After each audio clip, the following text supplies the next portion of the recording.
The second unexplained fire in 1 week burns another Mountain Pine building to the ground. This time, the building actually belonged to the fire department itself. Only on Fox 16, Catherine Johnson joins us live in Mountain Pine to explain why people believe this keeps happening. What's going on, Catherine? Donna, I want to show you something right over here by my feet. These lights are just about all that was salvageable of a fire that happened this afternoon at the Mountain Pine Fire Storage and Training Facility, leaving the entire community in fear that an arsonist is back and not afraid to strike even in the fire department's own backyard. The second unexplained fire in 1 week destroys another empty building in Mountain Pine. I just can't describe my feeling right now. It's not good. This community is scared to death. This is the 15th suspicious fire to burn a vacant building to the ground in the small town over the past 7 years. And just like the others, Chief Lester Odell says this fire started in the back corner of the building. When I arrived, a flame was coming out the back of it. But the biggest difference between this fire and the 14 others, this building belonged to the fire department itself and destroyed at least $3,000 worth of equipment. Worried about another happening like the one we had in September. An unexplained fire last September killed 2 people. It's happening again, and why? With no electricity connected to the building, the whole city suspects an arsonist is back. Somebody is deliberately setting these fires. Catch them. Just to be frank, we do not expect to catch anyone. All Chief Odell can do at this point is determine if an accelerant was used. Because again, just like the 14 previous unexplained fires, no one saw a thing before the building went up in smoke. You need an eyewitness or some other type evidence that ties a particular person to the scene.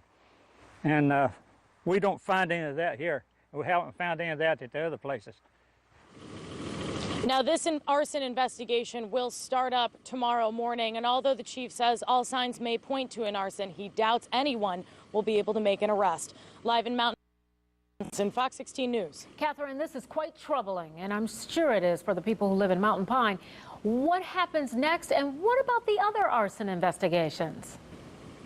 Donna, community members here are really asking for some outside help. There's only one police officer in this town, and they tell me everyone in this city always knows where he's patrolling. So if he's on one side of the town, the other side is completely, it lacks any sort of surveillance, and everybody knows when and where he'll be working. So it's pretty easy to sneak up behind a building and start a fire. They're really begging for someone to step in from the outside on this one. Yeah, I agree. I think they do need some help at this point. Try to figure this out. Catherine in Mountain Pine, thank you so much. Now, Arkansas's certified most accurate forecast with meteorologist Chad Garneau. Tell you what, Wednesday's almost in the books, and for the first part of the week, it's been relatively nice. Question is, what's the rest of the week going to look like? Can we expect some of this nice weather to stick around for a while or not? It will. You just got to go through Thursday, though. Thursday, it's going to be a bit on the hot side. Tomorrow. Yeah. Gotta get through tomorrow. Got to get through tomorrow. We're going to be in the mid-upper 90s, heat index at 100, something we haven't really felt in a while. I mean, we've been kind of getting used to these 80-degree temperatures and sunshine. We're thinking, oh, this is how the rest of August is going to turn out.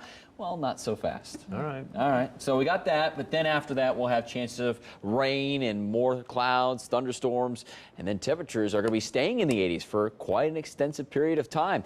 Here's a look at our WeatherBug camera at the Plaza West building.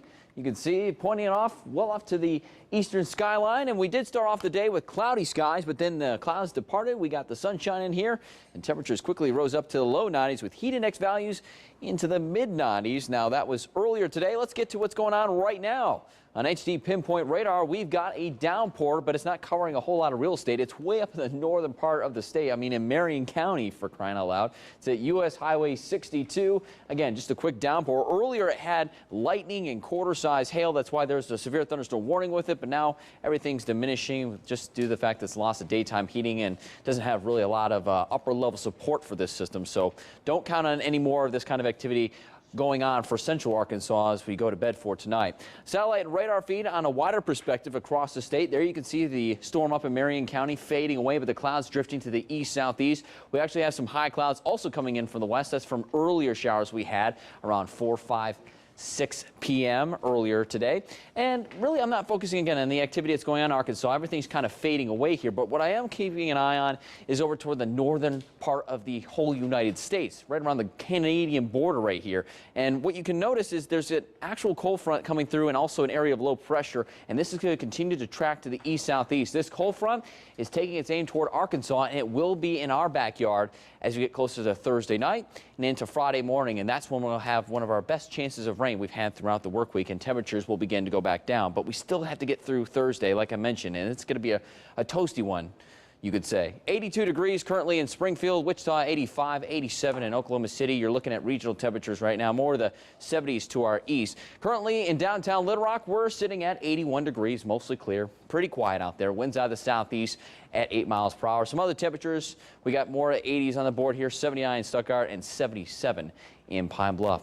Looking into the future with our computer model, you see at 7 o'clock in the morning, this is trying to produce a few isolated showers. I'm not really on board with that. I think we'll have mostly sunny skies, though, temperatures beginning into the low 70s. Then in the afternoon, we heat up quickly into the mid-upper 90s, a heat index at 100 degrees or just a little bit below that. But as we get to 6 p.m., you notice that cold front coming in from the north, and as it does so, it will give us a good chance of scattered showers and storms in northern Arkansas, and eventually that will slide down to central Arkansas overnight and into Friday morning. So it could be a loud start to Friday morning and even going into the afternoon with that cold front sliding down. Once we get past Friday, that front is not going to be really quick to pass us, and we'll still have some rain chances on the board as we get toward the first half of the weekend. So here's a look at your forecast. 7 o'clock tomorrow morning as you wake up, 72 degrees in Little Rock, mostly sunny. A bit on the humid side. We didn't talk about that so much, but it will be a little bit humid as well. 97 in Little Rock as we get to 3 p.m. with sun and clouds. Feeling hot out there. 98 in Hot Springs, 95 in Pine Bluff, 97 in Sherwood. Just bring the water bottle along with you if you're going out to work for tomorrow. 6 p.m. we're at 95 in Little Rock, 95 in Conway. If we turn our eyes to the north, I'm guaranteed we're going to have some cloud cover and plenty of thunderstorms going on over there. And of course, we'll keep an eye on that as we get to Thursday. As we look at southwest Arkansas for tomorrow, you can expect temperatures there in the upper 90s. 99 in Arkadelphia, 99 in Camden. Winds out of the southwest at 5 to 15 miles per hour. Look at your extended forecast. Shows you that we'll have temperatures after Thursday staying into the 80s. Again, best chance of rain and storms on Friday and Saturday. Some of them could be strong with some gusty winds. And then as we get past that system, temperatures staying in the mid-upper 80s with overnight lows into the 60s. So don't worry, Kevin and Donna, that Thursday weather, it's going to be out of here soon, and we'll be enjoying more of those 80s. All right. Texted right beside us. Yeah, he's clearly texting. That's not somebody dialing a phone number, unless they're dialing somebody on a different planet, because that's a lot of digits. Oh, that's Fox 16's Kelly Dudzik and Lieutenant Carl Minden with the Pulaski County Sheriff's Department looking for drivers texting behind the wheel. It's illegal in Arkansas, but in many cases, the law is not stopping people from doing it. So now AT&T is urging all Americans and Arkansans to pledge to stop texting while driving with its It Can Wait public awareness campaign. AT&T is asking all drivers to take the It Can Wait pledge on September 19th. So Donna and I are actually going to get the ball rolling a bit early by signing this poster and taking the pledge. I'm going to start because I know you've got some interesting stats to pass along here. More than 100,000 crashes a year are blamed on drivers texting behind the wheel. And make sure you write it legibly, Kevin. A recent AT&T survey found 97% of teens say they know that texting is dangerous. And the survey also found 75% of teens surveyed say that texting while driving is common among their friends. Yeah, listen to this too. Almost all teens, we're talking about 89%, expect to reply to a text or email within 5 minutes or less. And 77% of teens report seeing their parents text while driving. I'm sure you at home have seen a number of people texting while driving. Not a good thing to do. As Donna mentioned, it is illegal here in the state.